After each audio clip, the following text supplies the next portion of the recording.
Who needs enemies when you've got friends like the LNP? The state opposition leader came in for unfriendly fire after telling the media he was planning a front bench reshuffle without mentioning it to his MPs. One of his shadow cabinet quit and a backbencher contradicted the party's stance on asset sales. I spoke with that MP, Ian Rickus, in his Lockyer electorate west of Brisbane. Ian Rickus, the government's privatisation program is the hottest political issue in Queensland, and the LNP's been opposing the asset sales. Why have you called for the debate to move on? We're still opposing it, but what I'm saying is that the forestry sale's already gone through. It was $600 million. The rail sale is going through, and I'd imagine Andrew Fraser will be waving a cheque around in his hand for $5, $6, $7 billion very shortly. Let's examine what they are doing with this money. A string of your colleagues has come out, though, and said that's not the party's position. Are they just not facing up to the reality of the situation that these sales have gone through? My party colleagues have all got thoughts of themselves. They're individual people, but what I'm saying is there's $600 million somewhere floating around in the state treasury now from the forestry sale. There's going to be $5 or $6 billion from the railway sale. Let's examine where they spent this money. I can tell you now of billions of dollars that have been wasted, and some of them are very close to my electorate here. The recycled water program, $2.5 billion, sitting there being underutilised, virtually being wasted. A few megalitres goes to a couple of power stations. The farmers up here have called out for this water for years and never got any of it. Why are we letting this government get away with wasting billions of dollars and putting us in this terrible debt situation?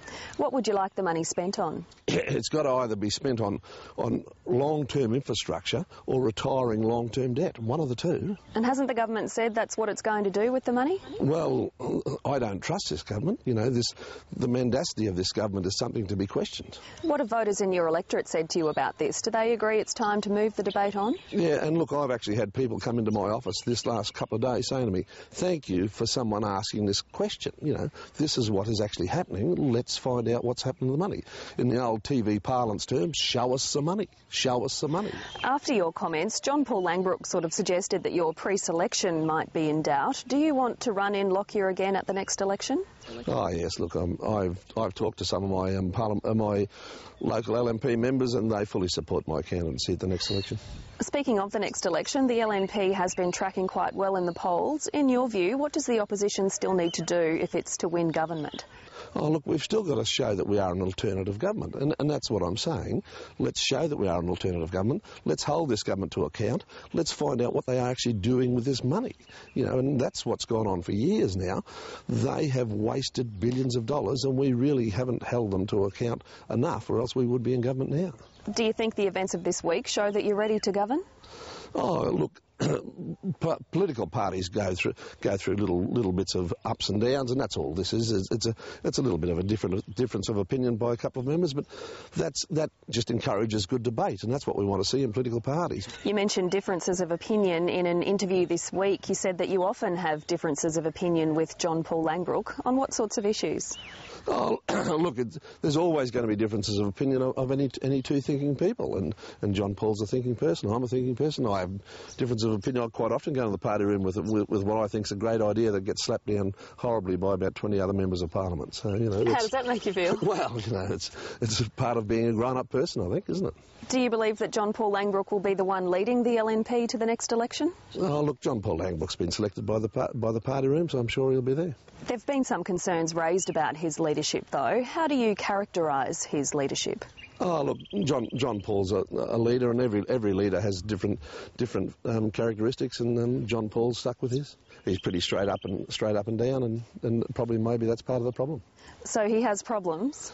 No, I don't. I'm not saying that he has problems, but that's part of the perceived problems by people. Does he enjoy your support? Yeah, look, John, I've actually come into Parliament with John Paul Langbroek, and so we've always had a fairly close relationship. You seem to have a bit closer relationship with people that you come into Parliament with. Whether I'm going to support John Paul on every issue is going to be depending on the issue, of course. You say he's a leader. Is he a good leader? That's for the party room to decide. That's not overwhelming praise. Is that the best you can muster? Oh, well, it's for the party room to decide, I think, you know, whether John Paul's the leader that we want to take the next election, and That's where I'll leave that comment, I think. The party room meets Monday week. Do you think there'll be much discussion about it? Oh, look, I don't think there'll be much discussion about that. There's no one's been doing numbers, no one's been ringing around. John Paul's the leader that the party room selected, so I think that's where it'll stay. Ian Rickers, thanks very much. Well, thanks very much, Jessica.